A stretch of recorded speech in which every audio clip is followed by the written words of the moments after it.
cara bicara Tuhan itu, maka apapun yang ada di dunia ini, karena Tuhan itu bersama alam, ya alam inilah perwujudan dari Tuhan. Tapi kalau menyembah dengan arti dengan saya melakukan ini nanti saya dapat timbalan, itu bukan Tuhan kok yang disembah. Ya kalau nggak salah ya itu loh, mungkin pedagang pasar atau makanya berhentilah menjadi maklar-maklar surga.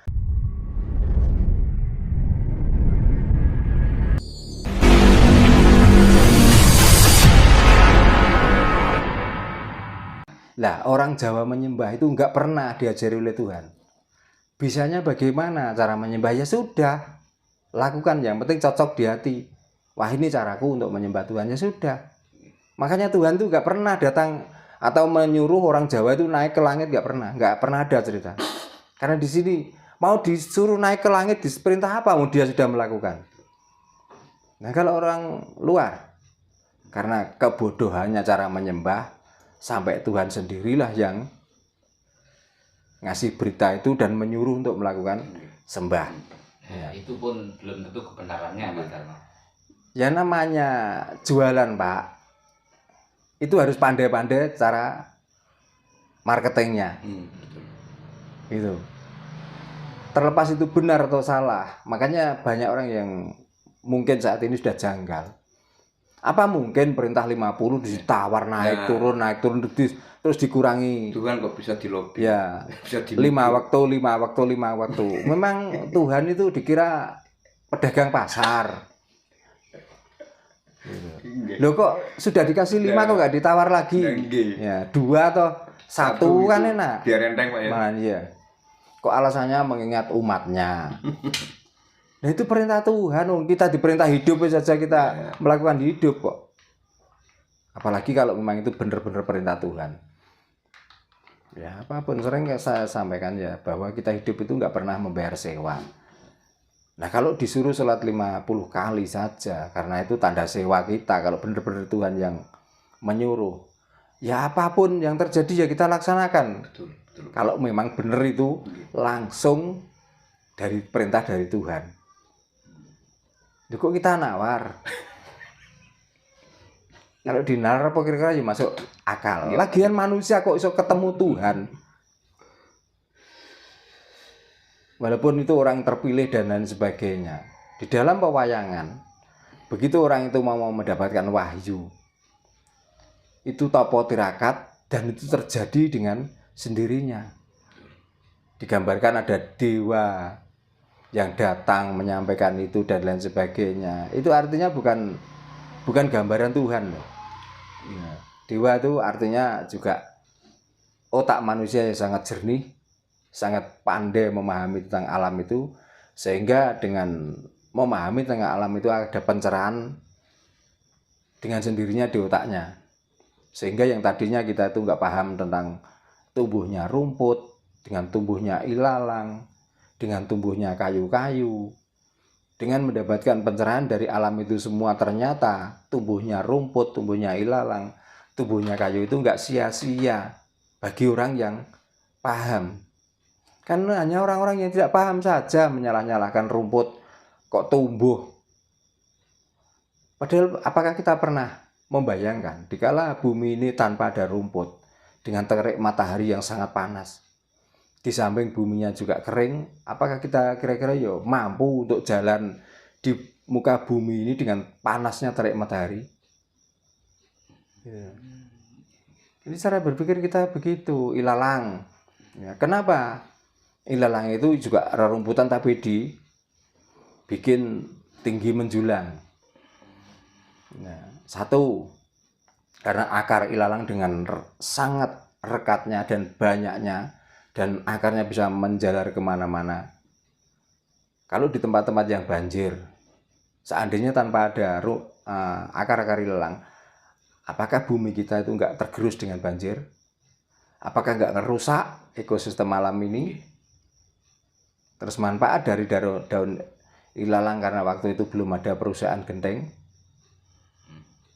Dengan panasnya matahari akhirnya bisa dimanfaatkan untuk atap rumah.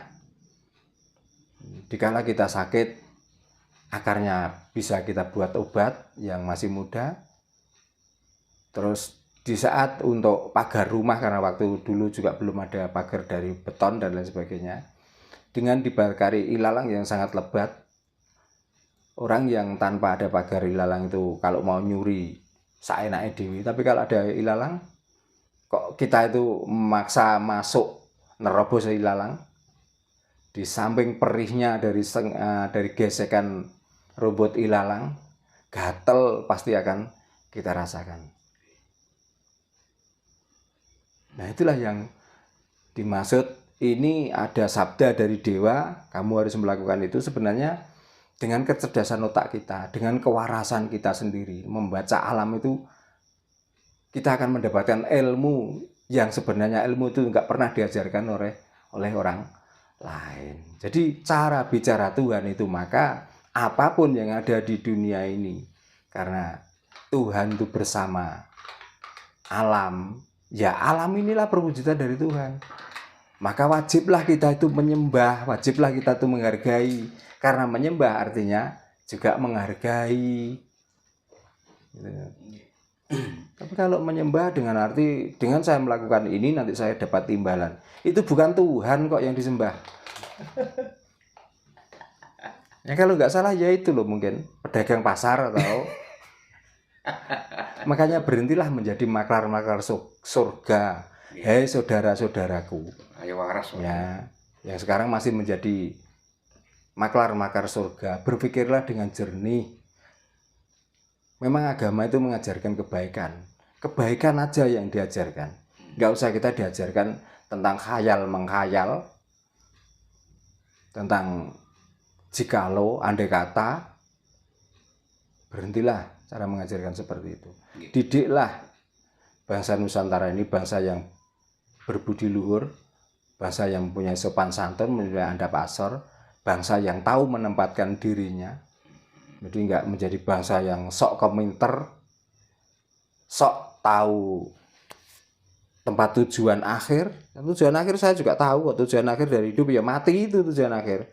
Tapi setelah itu yang dinamakan surga, dinamakan neraka, blekedes, ora percaya, babar pisan, blas, jadi blas. Nah, ini masih ada kaitannya dengan perintah Tuhan tadi, Pak. Mungkin ini sudah sering kita bahas. Nah, ini tujuan kita ini supaya orang-orang Nusantara, terutama orang Jawa, Pak, agar cepat menjadi orang yang waras dan sadar, Pak. Nah, sebentar lagi kan kita selaku umat Muslim akan menjalankan namanya Hari Raya Idul Adha, Pak. Nah, setelah itu kan nanti ada yang namanya ritual menyembelih hewan kurban, seperti itu, Pak Darno. Nah, padahal menurut cerita, asal mula terjadinya ritual korban itu kan ketika Nabi Ibrahim mau menyembelih anaknya namanya Ismail. Nah, itu atas perintah dari Tuhan lagi, Pak. Nah, logikanya, Pak Darno, masa Tuhan itu sekejam itu? Orang tua disuruh membunuh anak sendiri, kan? Padahal agama apapun, kapitayan apapun, apalagi kita membunuh anak sendiri, Pak Darno. Kita bunuh hewan aja nggak boleh loh, Pak. Nah, ini kok sekejam itu kalau kita pakai logika, Pak Darno. Makanya saya orang ngurusi urusan-urusannya seperti itu. Masalahnya apa? Yang namanya Ibrahim, yang namanya Ismail itu bukan leluhurku.